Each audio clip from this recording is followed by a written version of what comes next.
I'm Karen Donfried with GMF, sitting in Washington, D.C.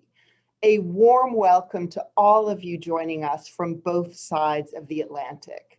It is a true pleasure to be hosting Ambassador Wolfgang Ischinger on GMF's virtual stage to help launch his terrific new book, World in Danger, Germany and Europe in an Uncertain Time. And certainly the start of 2021 has underscored the turbulence of our world. Ambassador Ischinger has been chairman of the Munich Security Conference since 2008, a role he assumed after a storied diplomatic career, including having served as Germany's deputy foreign minister, ambassador to the United States, and ambassador to the United Kingdom. Wolfgang and I recently joined forces to co-chair a task force on transatlantic relations, and I would commend to you the resulting report, which has a lot of great ideas for how transatlantic cooperation can be a force for good at this moment. And I have to say, this is the first public event I'm doing of 2021, and there's no one I'd rather be doing it with than Wolfgang. And first, Wolfgang, let me just say congratulations on a thought-provoking and a truly readable book. It's thought-provoking because you're generous in sharing with the reader the many lessons you have learned over your distinguished diplomatic career and through your work at the Munich Security Conference. It's readable because you weave in moving personal vignettes about working for the legendary foreign minister Genscher, about working to end the Balkan Wars, about your first day as ambassador to the United States, which happened to be September 11, 2001, about the fallout between Chancellor Schröder and President Bush over Iraq. And then you tell us how you met Donald Trump in 2005 at Mar-a-Lago. It's just this wonderful mix of substance and your own personal experiences. So I want to say to everybody listening, if you haven't yet bought your own copy, do it now. You won't regret it. It really is a great read. And what I want to do is give you a better sense of the book. And I'm going to start by moderating a conversation with Wolfgang about the book, and then I'm going to open it up to all of you for questions. So Wolfgang, let me just start by saying that when I opened the book and started reading it, you were explicit in saying the book is intended to, I'm going to quote, contribute to an essential public debate that is more necessary than ever in these turbulent times. The book's express purpose is not to address the experts among us. This book is for anyone who wants to better understand what is going wrong in the world right now, what that means for us, and what we can and must do about it. So Wolfgang, share with us the main argument you make in this book. Well, first of all, Karen, thank you for doing this. Thank you for having invited me and hosting this. I'm really proud, having had over so many years this extremely good working relationship with you personally and with many of your colleagues at the German Marshall Fund. It's been really a blessing. And I think you mentioned that this is the first event you're doing in the new year. It's also my first event. The way I look at it, this year brings with it probably more uncertainties than most of the preceding years. We don't know, for example, this is an important thing for me, we don't know exactly when we can organize the traditional annual Munich Security Conference because of the pandemic. When will that situation allow us to invite people from all over the world to come congregate in Munich, including hopefully as many senators and congressmen and administration people from Washington, including from the incoming administration?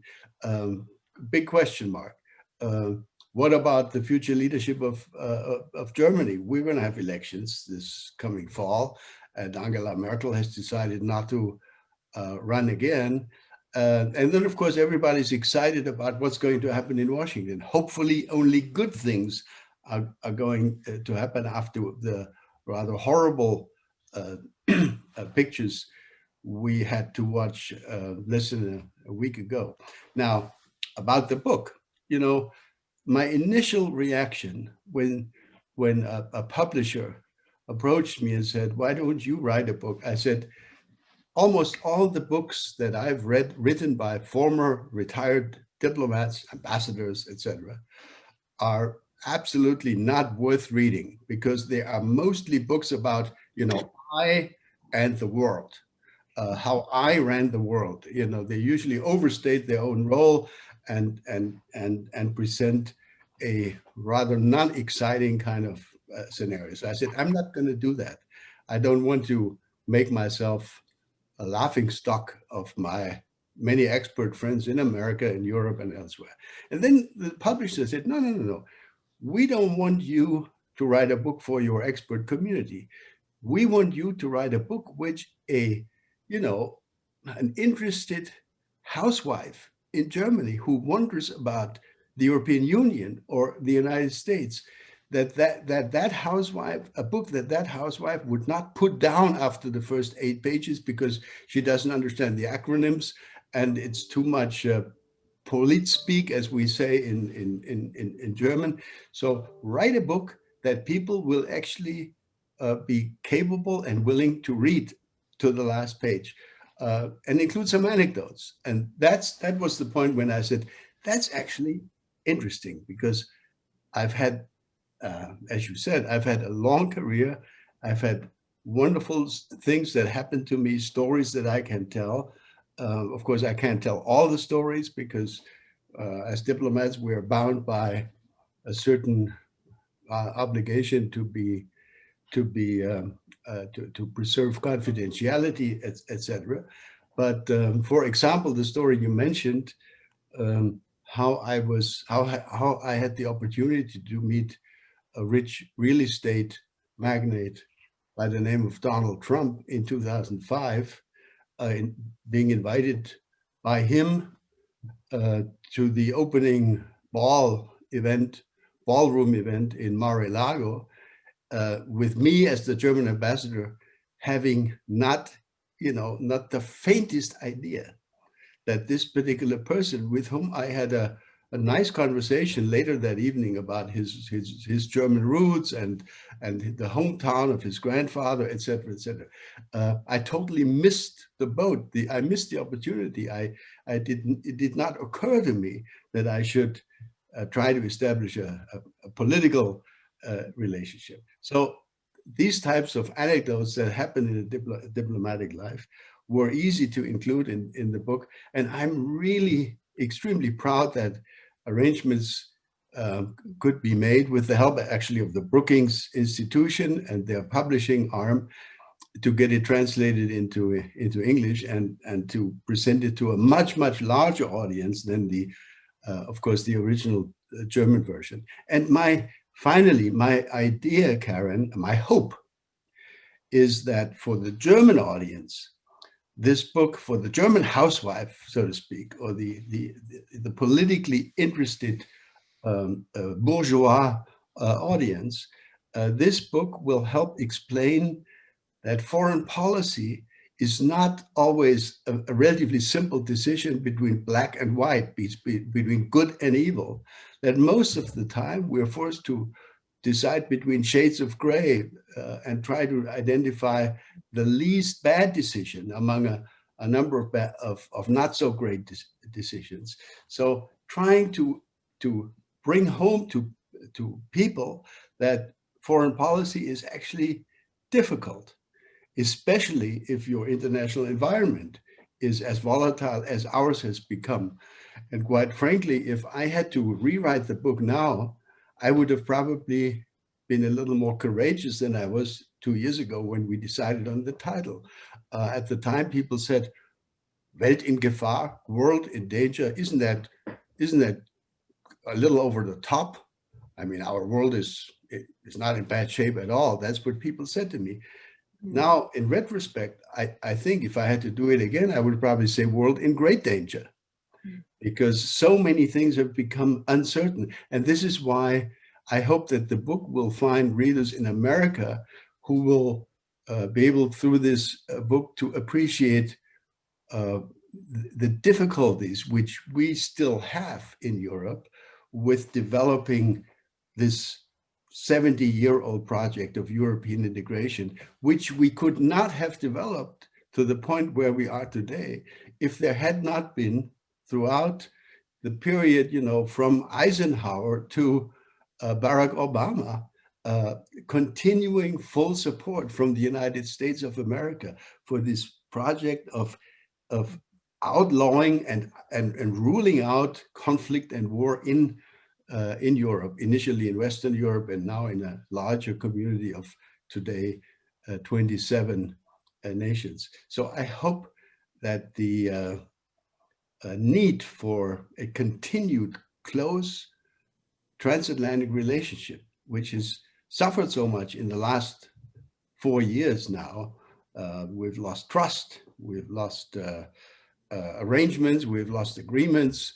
The European Union has been called a foe by the current president of the United States. And we've had all sorts of other areas of disagreement on Iran, on climate, on China, on Russia, on so many issues. I really hope, and I hope that the book can make a small contribution to that, that we will see a coming together again of the transatlantic community, which is absolutely necessary for us, but I think also to a certain degree for the United States. We will need more collective action in trade, in research and development, in technology, in thinking about how best to deal with China, all the issues that we dealt with in the task force report, which you and I had the pleasure of chairing a few months ago. So it was fun writing the book, and I'm really excited about having this English language version out now. I wish I could have come to the US for a little book tour, presenting it to my friends in New York and Washington and elsewhere. But the pandemic, like so many other things, has kept me from doing that also. But this year is only beginning, and maybe I can do it at some later point later this year.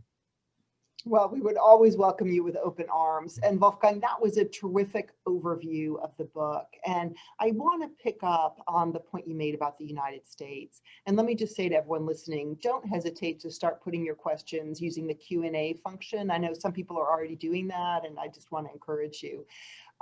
Wolfgang, the first chapter of the book is called World Out of Joint. And one of the factors that you point to for the world being out of joint is the role the US is playing.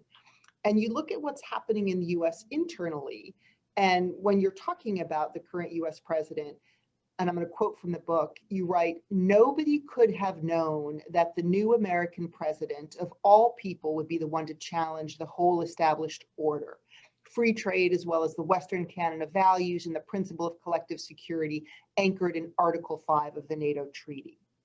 So you look at what's happening within the US, but then you also look externally, and you talk about the epochal break in power politics. And you write that the unipolar world of US hegemony that began in 1990 is coming to an end. And what we're seeing now is the rise of China and a relative power shift away from the US and Europe toward countries outside the traditional West.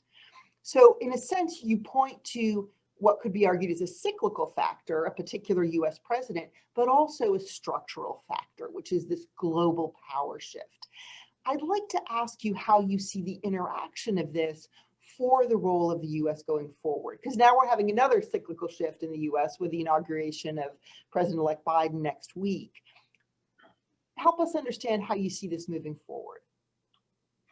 Well, that was the best summary, not only of, the fundamental ideas of the book, but also of the current situation that I've heard in a long time. So, congratulations. Thank you for that.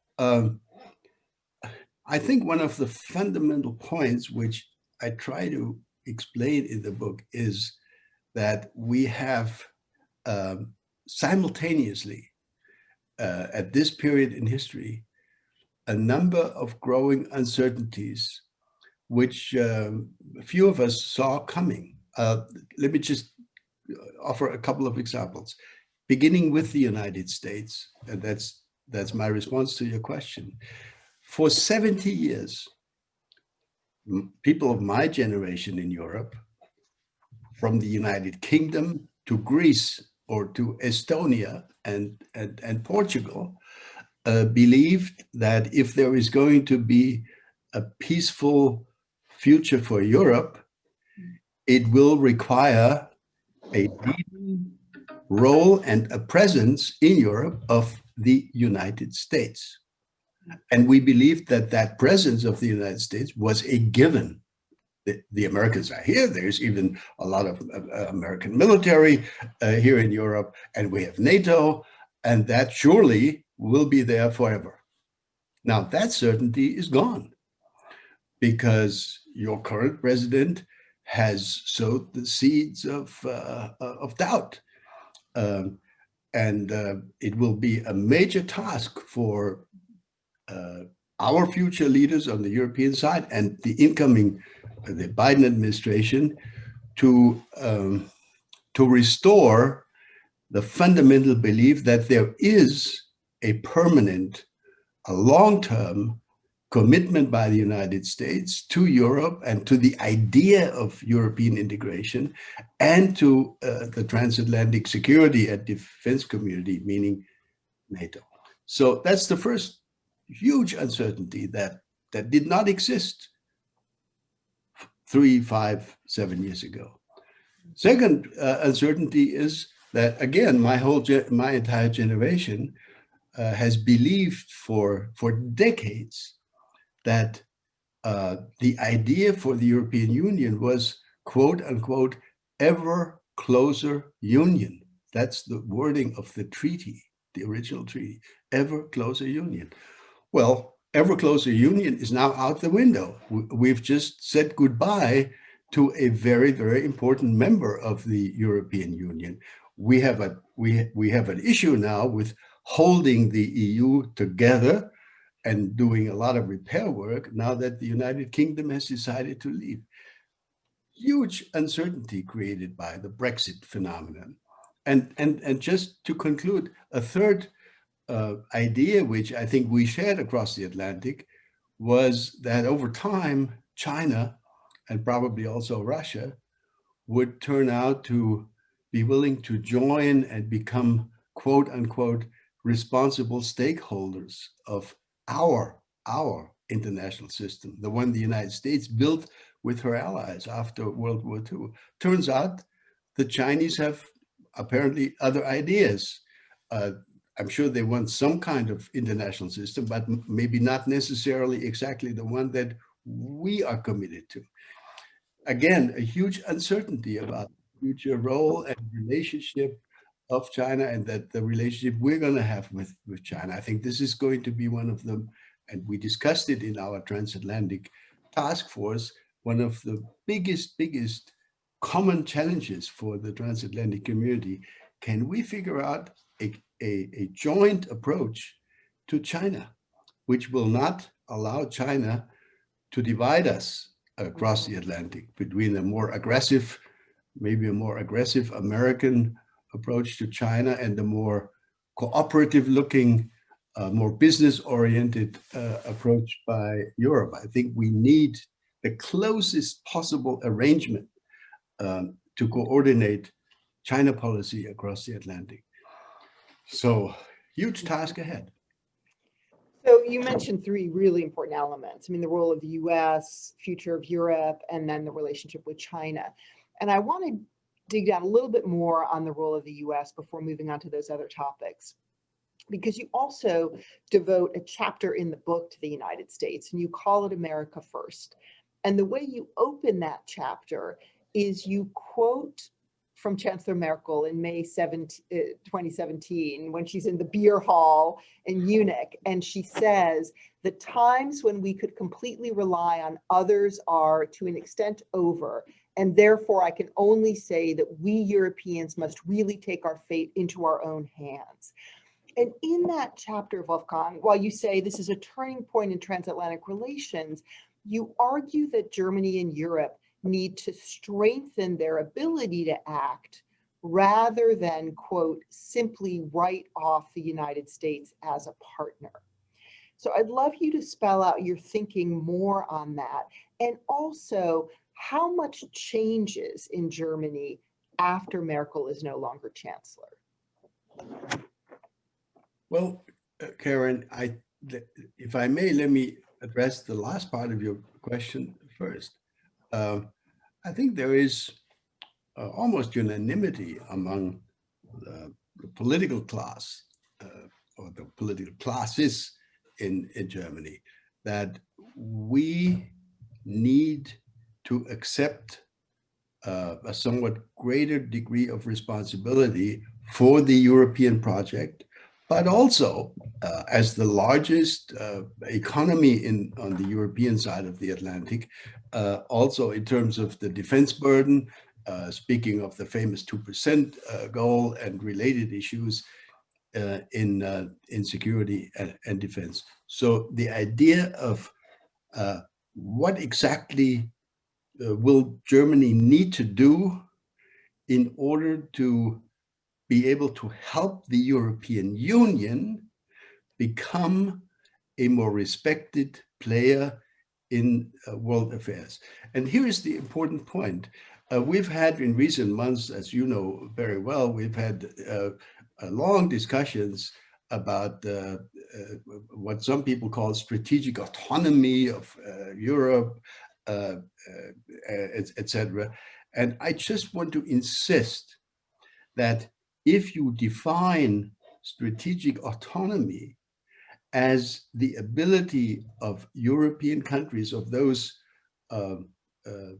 partners of the United States in Western Europe, to if necessary, act on their own when there is an urgent need to do so, I think that should be welcomed by the United States if, and there comes a big if we all agree that our first place of consultation about what constitutes a challenge or a threat or an urgent situation is and will remain NATO.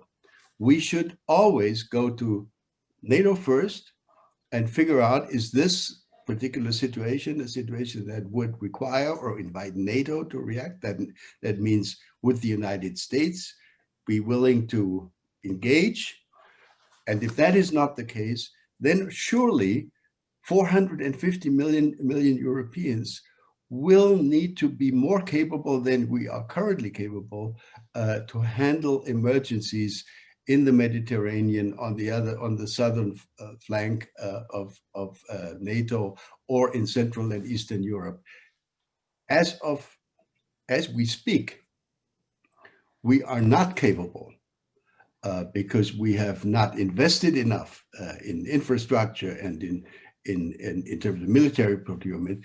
We as Europeans are currently not capable of taking care of our own security needs if the United States is not permanently present and willing to help with everything from satellite surveillance to logistical help to ammunition and to intelligence support, et cetera, et cetera, et cetera. So it's very important for me to insist that there is no alternative that I can see today and tomorrow and in 5 years for the foreseeable future. There's no alternative to a continued strong transatlantic relationship. But in order to make that transatlantic relationship stronger and to keep it a respected defensive alliance, we on the European side, we need to do more about it. And that's the kind of autonomy, the kind of building up of capabilities chapter that I think we will need to address, even as we find that most of our current resources need to be spent on pandemic issues and the economic fallout of the pandemic. So these are going to be extremely tough budgetary issues, not only in Germany, but throughout the European Union in years to come. And I'm sure that's going to be the same in the United States, because your country is in pretty bad shape as far as the pandemic is concerned also. And it will take many, many months as going forward to repair the economic fallout and to prevent our economies and our business community from going down the drain. We see too many small and medium-sized companies already folding at this moment in various places in Europe. So this is not a pretty picture, a huge challenge, and we need to address it in a closely coordinated transatlantic joint manner. Europe is a major theme in your book, and you write that for German foreign policy, one truth remains: without Europe, everything is nothing. There is no foreign policy interest for Germany more important than the creation and preservation of a stable Europe. And later in the book, you argue that there are various areas where EU members pursue a foreign and security policy that does more to weaken Europe's global position than to strengthen it. And you argue that EU member states pursuing bilateral relations with China is an example of that. And I want to use that to segue to some of the questions that are coming in. There are a few that look at the EU relationship to China. We've got one from James Kitfield, one from Michael Buckfish, and let me just read the one from James. EU officials have recently reached a trade deal with China at a time when Beijing is crushing Hong Kong, bullying neighbors, threatening Taiwan, and lowering the mask with wolf warrior diplomacy. Why did EU officials ignore entreaties by President-elect Biden's team to wait until President Biden can try to mount a common democratic front to China? What would you say? Well, first of all, let me be clear. I'm totally committed to the recommendations you and I developed in our report, namely that we should create between the United States and the EU a consultative, a coordination mechanism at the highest possible level. In our report, we discuss we suggest a kind of a vice presidential level transatlantic coordinating body. So that's important, but that doesn't exist yet. Will need to be developed, and quite frankly, and that brings me to answering the question directly, I'm afraid it will take, as we know, a number of weeks, maybe a number of months, until the Biden administration is going to be sufficiently staffed, capable of taking these kinds of policy decisions with Europe and with Asia, et cetera, et cetera. These things take time. The investment agreement, which the European Union, the EU Commission, has been negotiating for 7 years. For 7 years. We started during the Obama years and were unable to conclude it earlier. Now, finally, we have now reached a point where we can do, quite frankly, what the United States has already done. President Trump, the Trump administration, concluded this so-called phase 1 agreement. What the EU is doing here is establishing, hopefully, as much reciprocity, working reciprocity between European companies and Chinese companies. And this is not, this is an investment deal, does not mean that we endorse human rights violations against the Uyghurs or the Hong Kong policy of China. I do agree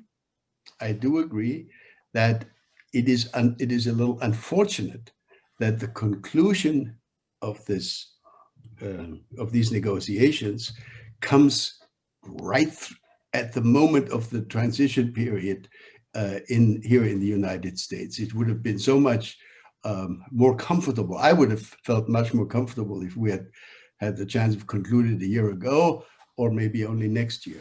But here comes the important point.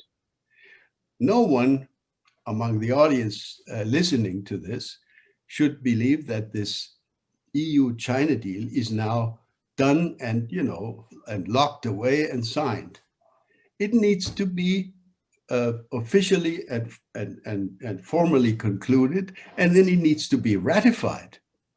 And there is already a huge number of European Parliament delegates and others, of course, from 27 nation states who are going to raise exactly the questions that your questioners are raising. What about the Uyghurs? What about human rights? What about the US and Europe coordination?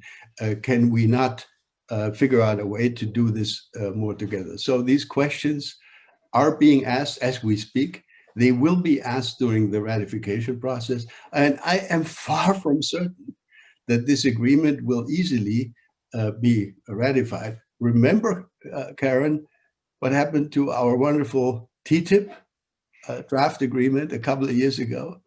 It ended up being torn apart mostly by parliamentary forces who didn't like this or that aspect. So no one should think that this is now a done deal and the European Union is now running away and disassociating itself from the United States as far as working with China is concerned. There's every opportunity now, with or without this agreement, for the European Union to work with the US on China. And I think there is an enormous willingness to find hopefully enough overlap between what I consider a slightly more aggressive US approach to China and a slightly more cooperative European approach to China. If I can add, I think the European approach is the one that Dr. Henry Kissinger would prefer. Remember, he wrote an entire book about how we should deal with China, and I think his motto, his message has always been that we should figure out a way that allows, in the longer term, a cooperative relationship. Simply working on confrontation is probably not a good idea with an economy which is very likely going to be the biggest economy in the world in just a few years. And we need to work with China on climate. We need to work with China on trade. And certainly we should work with China, with the United States on human rights violations and the South China Seas issues. And that's where transatlantic unity can make a huge difference. I would totally agree, but the opportunity is there. The window is not closed.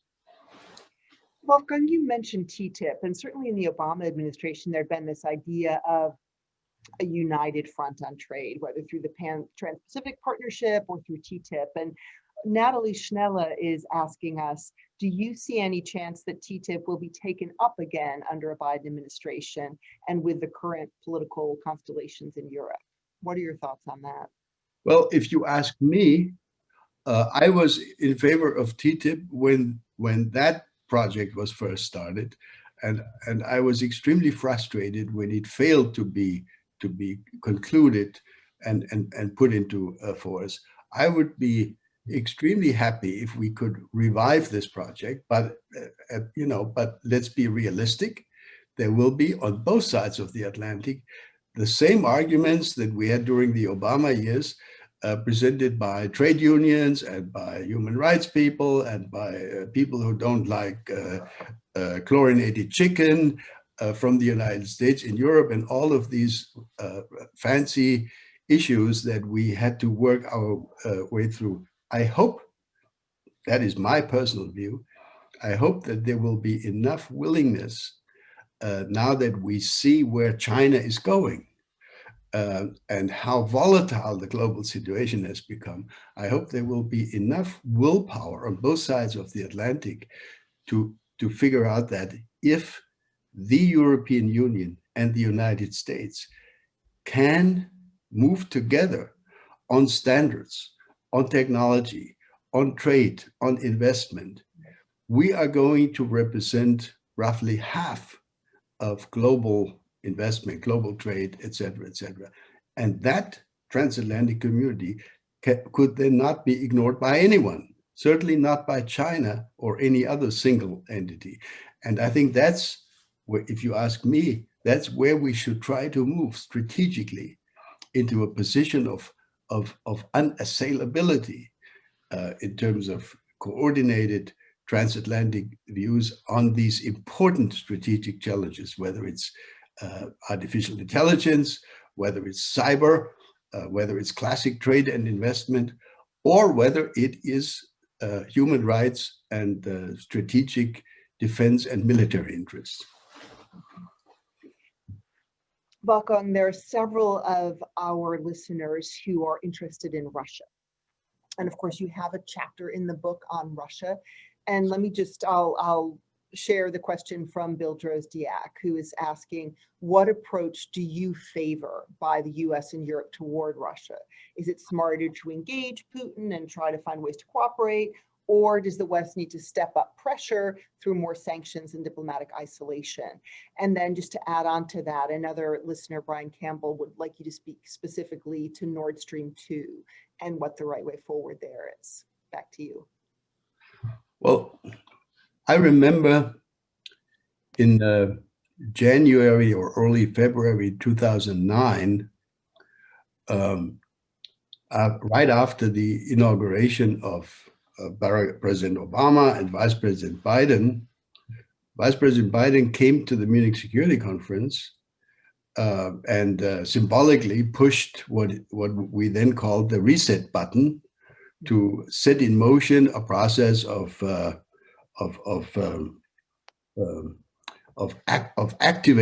reactivating American-Russian relations. We welcomed that at the time warmly. I'm sure there is not going to be a reset button being pushed now because the times are different. But we are anxiously waiting for the Biden administration, hopefully next week, saying that we have just reached out to Moscow, and we are now proposing to extend the New START agreement at least for a year or whatever, in order to make sure that we can return to a serious process of continuing arms control efforts. That would be not giving in to an aggressive Russia, but it would be a return to an effort to keep a wrap on arms race type issues in the nuclear domain. So what kind of general policy conclusions follow from this idea? I think we should continue, we the West, we members of NATO, we the European Union, we should continue to explain to our Russian neighbors that we are not the adversary and we are not threatening anyone. We should continue to explain to Russia that their western border is the most secure border they have anywhere, because no one from Western Europe, no one from NATO will ever question that western border of the Russian Federation. But Russia should also not question the western border of the Russian Federation and should refrain from land grabs in Ukraine, in Crimea, in Georgia, and elsewhere. So in other words, as we say, we are ready to talk and to talk about reducing tensions and maybe about confidence building measures or arms control issues. We should always remind ourselves that it takes two to tango. And if Russia, under the current philosophy apparently pursued by President Putin, if Russia remains unwilling to pursue arms control without trying to without trying to violate the provisions of these arms control treaties, as we found out in the INF matter, etc. So it takes two to tango, but our message should be, we will keep the door open. So basically, Karen, for the NATO aficionados here, essentially what I'm suggesting is the 40 or almost 50-year-old Harmel report is still a viable basis for our behavior, our approach to Russia. As much defense and deterrence, of course, as necessary, and as much offer of cooperation and negotiation as possible. That is, in essence, what the Harmel report way back offered to NATO. And I think that policy has served us well now for almost half a century. And I see no reason why we need to change that fundamentally. And Nord Stream 2, Wolfgang? Nord Stream 2, yes. Well, on Nord Stream 2, I have to say, I have to qualify what I'm saying as really my own personal view. I think if there was ever a moment in the last 10 or 15 or almost 20 years where German diplomacy failed to perform at the desirable level of elegance and professionalism, it was on Nord Stream. We did a terrible job in developing this project. We should, of course, have included Poland and other neighbors from the very first moment, and we should not have pursued it if without their active participation. To allow this project to be developed into a mostly, not only, but mostly Russian-German project was already, in my view, a big mistake. Should we now that only, the last final leg of the of this project needs to be completed, should we now abandon it? I'm not so sure that that's a good idea. But what I do believe is that those companies that decided to spend a lot of money on this project, including, of course, Gazprom themselves and a number of Western European, German, Austrian, French, and other companies, I think they would probably not invest that same money if they had to restart today, because we are moving far more quickly than was previously thought into a fossil-free energy environment. We will probably have less of a need for this second Baltic undersea pipeline than was projected 5 or 10 years ago. So whether this thing will ever be operated, profitably, I have my serious doubts.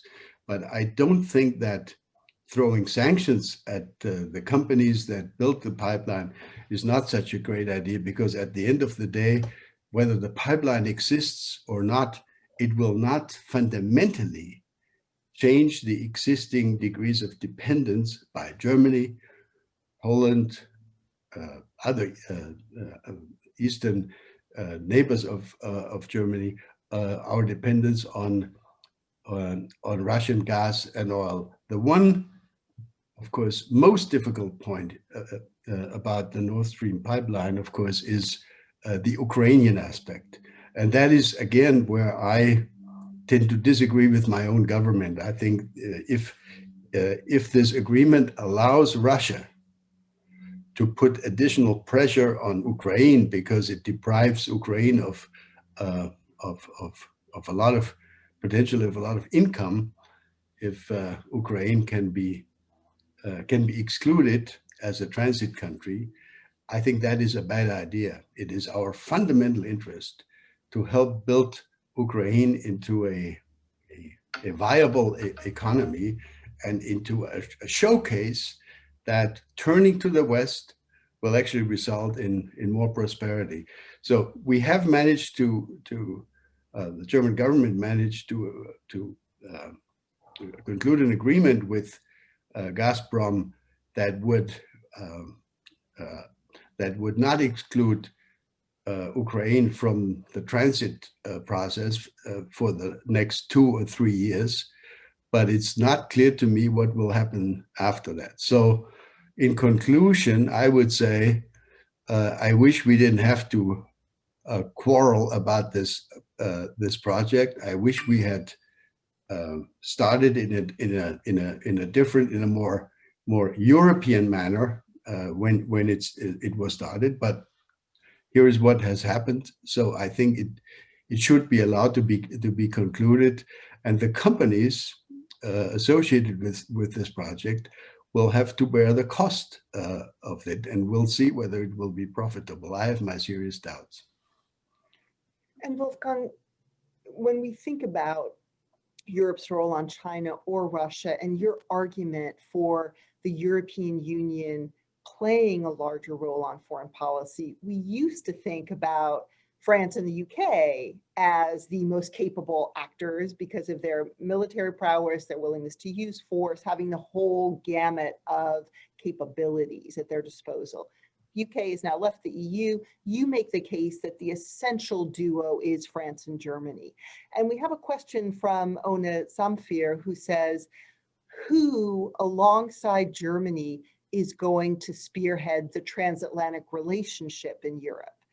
And the question is, France seems less likely to do so or not. And can the UK still play a role? Well, I certainly hope so. I hope very much that we haven't lost the UK completely.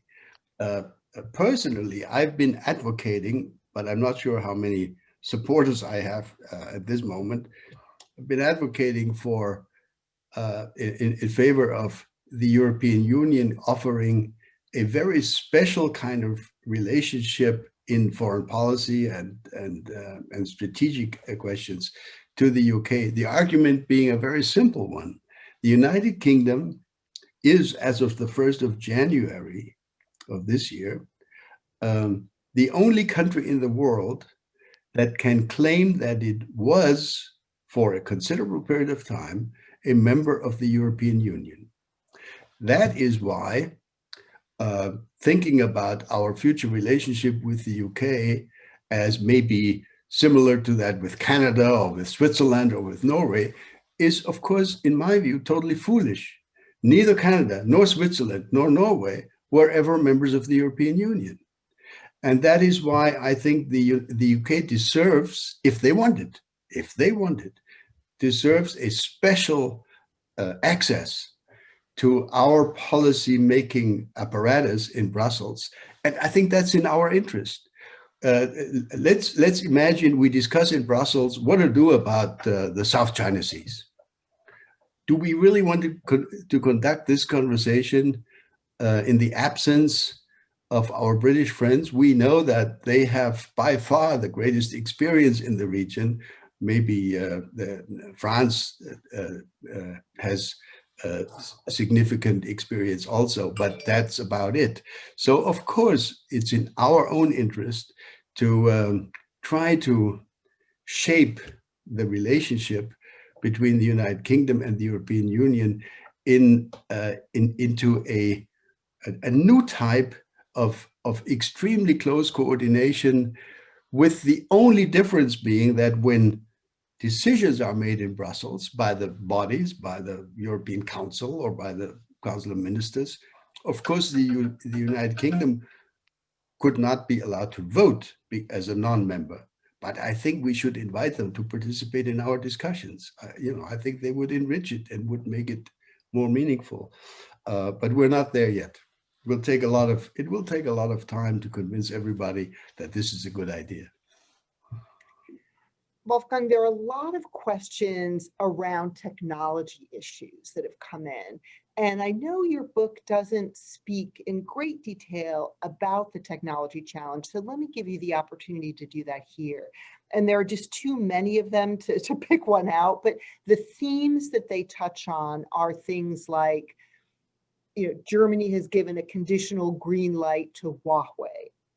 What does that mean for transatlantic unity on emerging technologies like 5G? Then there are some questions around Chancellor Merkel having called Twitter's ban on Trump problematic.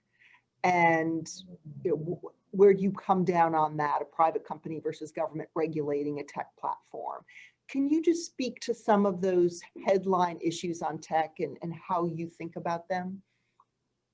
I am glad, first of all, I'm glad that we decided to include these technology and innovation issues in our transatlantic task force report. I'm not going to quote from that here, but for those interested, I can only recommend taking a look at the report, which everybody can download from the GMF website.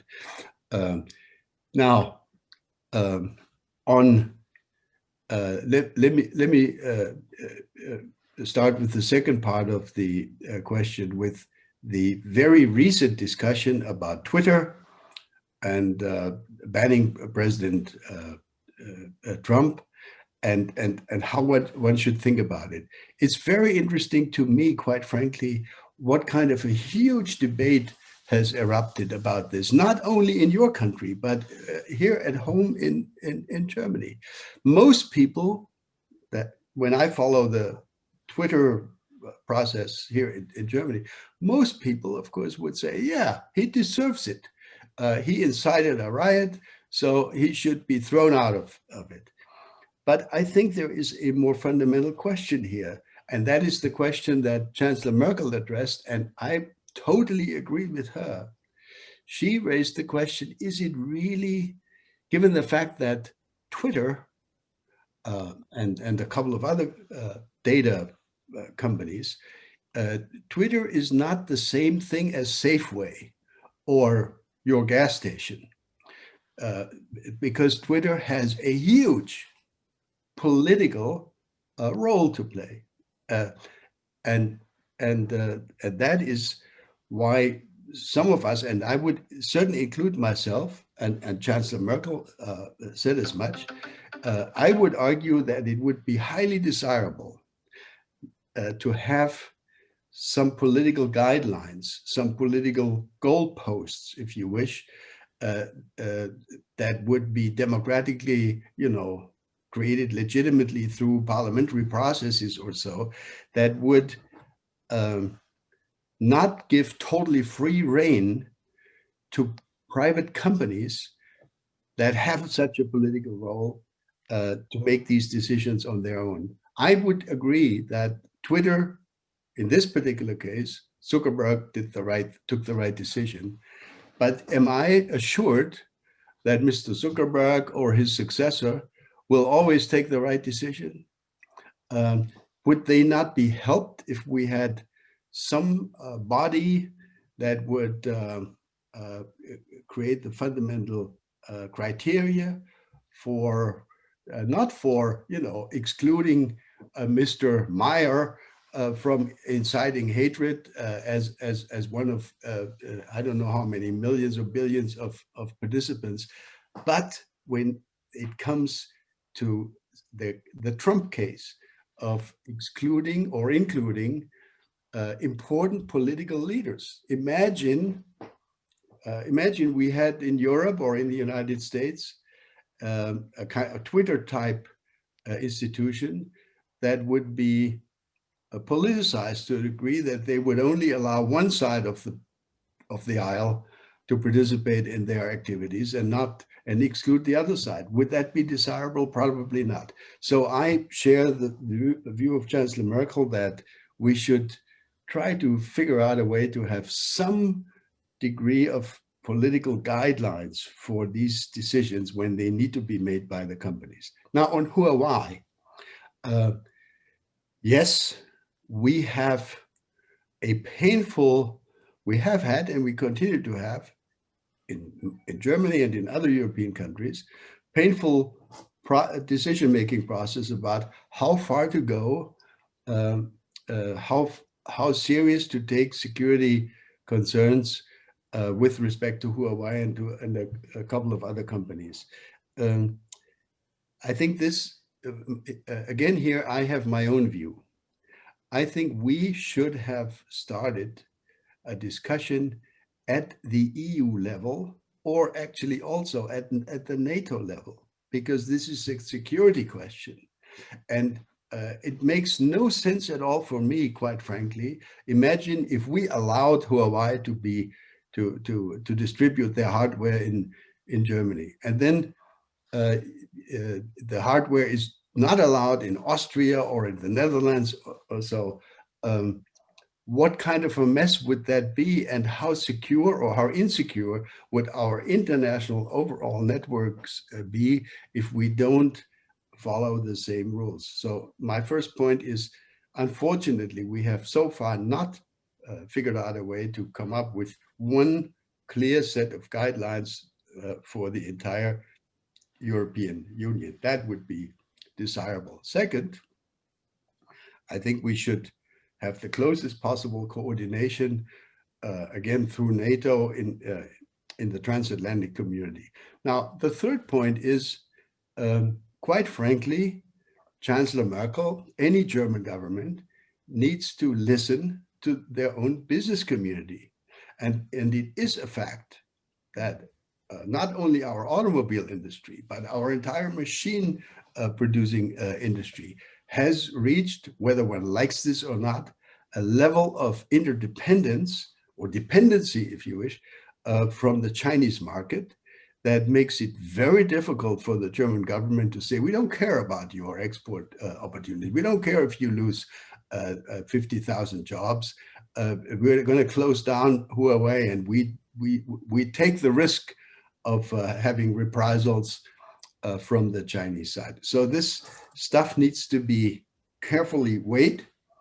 I think the process is not concluded, certainly not in the European Union overall, and not really fully concluded in Germany yet. I think it may actually play a role in the beginning election campaign.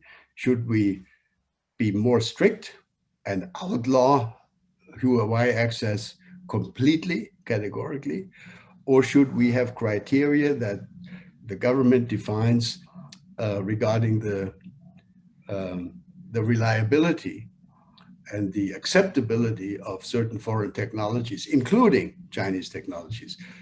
It's a difficult debate, and we're right in the middle of it.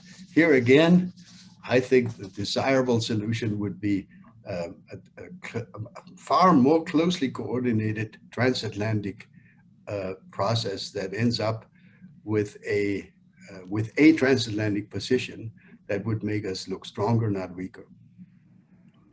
Wolfgang, sadly, we have to close this discussion, Yeah. But I want to slip in one last question for a quick answer. And you talk about the implications of all of this for Germany. And if there's one outsized figure in German foreign policy in recent history, it's been Angela Merkel, because of her long tenure as chancellor. And Alan Crawford is asking, what is Merkel's legacy?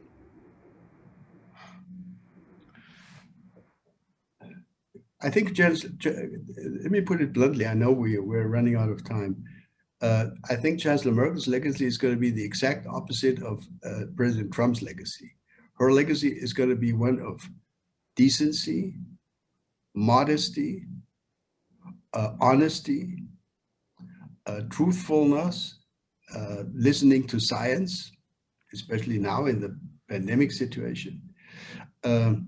Admittedly, she has made some big mistakes, at least as seen by some in my country, on the refugee issue, on Libya in 2014, or when was it, 2014 or 2011, and etc.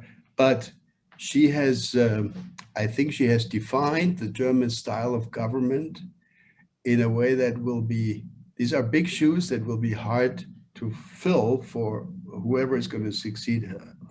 But let me just add this or repeat this one point.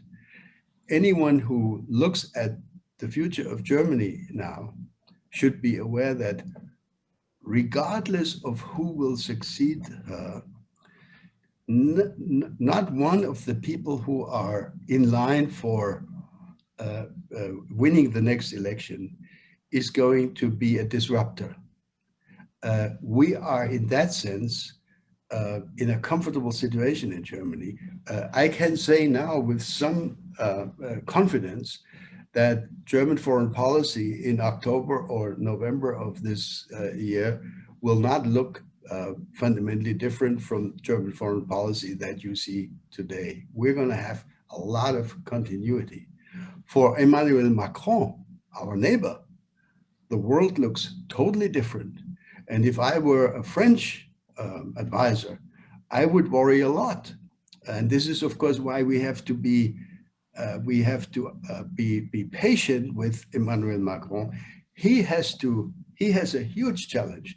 If he loses the next election, we might have Marine Le Pen, as the next president of France. That would be the single biggest disruptive thing that will have happened since the initial Brexit decision. So there's a lot of stake in France. There is really not that much at stake in Germany. So you can feel comfortable about the German election process.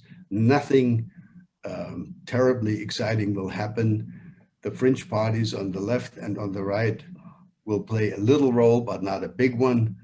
And the mainstream parties will figure out some kind of coalition, probably a difficult one, but the last one was a difficult one too.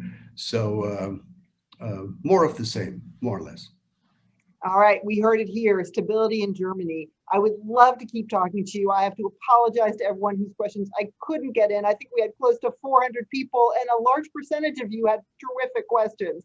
But most of those questions are answered in World in Danger. So if you haven't yet bought a copy and read it, I advise you to do so. Wolfgang, thank you so much for taking the time to share a lot of what is in your book with us. We hope that you have terrific book sales and just wonderful that all of us in the US and who speak English can benefit from your wisdom as well. So thank you very much, Karen. Thank you. And thanks to all of you who joined us. Thanks for doing this, and thanks to all those who listened and who participated and asked questions about it. It's been a real pleasure. Thanks again. Thank you so much. All right, bye-bye.